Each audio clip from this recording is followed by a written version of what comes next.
जी हाँ, ये है शाइस्ता लोधी, जो पढ़ते पढ़ते थक गई और फिर इनसे हुई एक गलती। जब आप किताबें पढ़ पढ़ के थक जाएं, आपको एक ब्रेक चाहिए हो, फिर घर में आलू गोश्त बना और आपको बिल्कुल दिल न चाह रहा हो।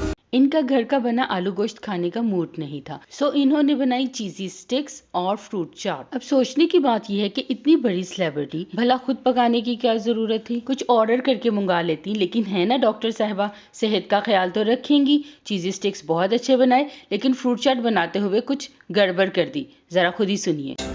No chaat masala, just pinch of salt, थोड़ा सा लेमन और थोड़ी सी हनी। और ये अगर आप देख रहे हैं तो इसमें चिया सीड्स या तुख्म लंगा, इसको मैंने सोक करके पहले रख दिया था पानी में, और उसके बाद इसमें इन्होंने डाले फ्रूट चाट में शिया सीड और एक्सप्लेन किया कि ये तुख्मलंगा हैं। शिया सीड्स को उर्दू में तुख्म शरबती कहते हैं और तुख्मलंगा को इंग्लिश में बेसिल सीड्स कहते हैं। अब इन्होंने फ्रूट चाट में अंग्रेजी वाला सीड डाला कि उर्दू वाला, ये तो यही बता सकती हैं।